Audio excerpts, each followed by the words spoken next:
صبت علي مصائب لو أنها صبت على الأيام صرنا لياليا. علامہ تقی جعفری کی جو مشہد مقدس میں مولا امام رضا علیہ السلام کے حرم کے اندر دفن ہے، ان کے بارے میں ہمارے استاد ڈاکٹر رفیع نے، جو ابھی بھی ہمارے ایک ڈپارٹمنٹ کے ہیڈ ہیں، بہت بڑے مبلغ ہیں، اسپیکر ہیں، مجلسیں پڑھتے ہیں، میں بہت زیادہ ان سے استفادہ کرتا ہوں ان کی کتابوں سے. وہ کہتے ہیں کہ میں نے علامہ تقی جعفری کے جو فلاسفر تھے، جو دوسرے ممالک میں جاتے تھے گفتگو کرنے، لیکچر دینے، کانفرنس دینے، تو میں نے انہیں بولا کہ ہمدان یونیورسٹی میں ایک لیکچر ہے، دے دیجئے گا. تو انہوں نے کہا کہ میرے پاس ٹائم نہیں ہے، مصروفیت ہے. جیسے میں بھی یہاں ہاتھ باندھ کے بہت سے لوگوں سے معذرت چاہتا ہوں کہ مجھے بہت لوگ فون کر رہے ہیں، میسیج بھیج رہے ہیں، آقا صاحب مجلس میں نہیں ہوں، میں جتنے دن ہوں یہاں مجلس میں پڑھ رہا ہوں، اس کے بعد میں چلا جاؤں گا. مطلب میں یہ نہیں کہ میں نہیں پڑھنا چاہتا، آلریڈی مجلسیں ہیں. ہمیں ادنا سے طالب علم وہ بہت بڑے، اس کو تو ٹائم نہیں ہے. ٹھیک ہے، بات گزر گئی. تو ہمارے استاد کے ایک دوست تھے، ان کے بھائی کا کنسٹرکشن کا کاروبار تھا تہران میں، بلڈنگیں بناتے تھے.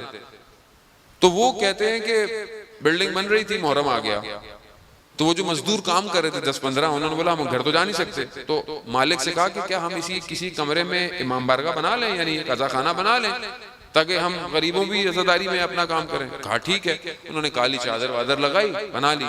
تو ایک دن وہ جو مالک تھا، اس نے کہا کہ میں نے اپنی زوجہ سے بولا کہ چلو ان مزدوروں کی عزاداری میں ایک دن چلے جاتے ہیں. مزدور جو ہیں، کہتے ہم وہاں گئے تو میں نے کیا دیکھا کہ علامہ تقی جعفری مجلس پڑھ رہے ہیں.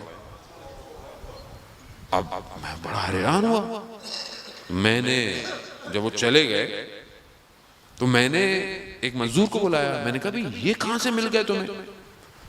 تو کہا ہم نے جب یہ سب بنا لیا، یعنی گویا ہم نے ممبر بنا لیا، لیکن اب ممبر ہی نہیں تھا ہمارے پاس کہ پڑھتا کون. ہم تو غریب تھے، ہم تو کسی کو پیسے دے نہیں سکتے تھے کو بلائیں. تو کہہ رہے ہیں یہ مولانا صاحب پل سے گزر رہے تھے، تو میں ان کے پاس گیا. تو میں نے کہا ہم غریب ہیں، مزدور ہیں، ہمارے پاس عزا خانہ تو ہم نے بنا لیا ہے ٹیمپریری، مگر ہمارے پاس مجلس پڑھنے والا کوئی نہیں ہے، تو آپ آ جائیں. تو کہتے یہ آ گئے. تو ہمارے استاد نے پھر علامہ کو جب پتہ چلا تو انہوں نے علامہ تقی جعفری کو فون کیا.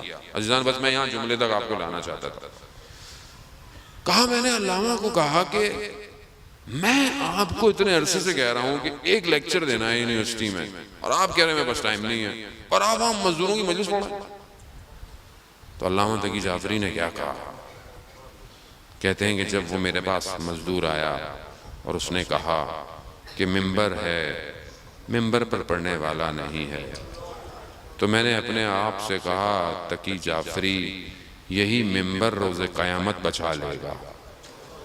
یہی ممبر، خلوص، اخلاص چاہیے.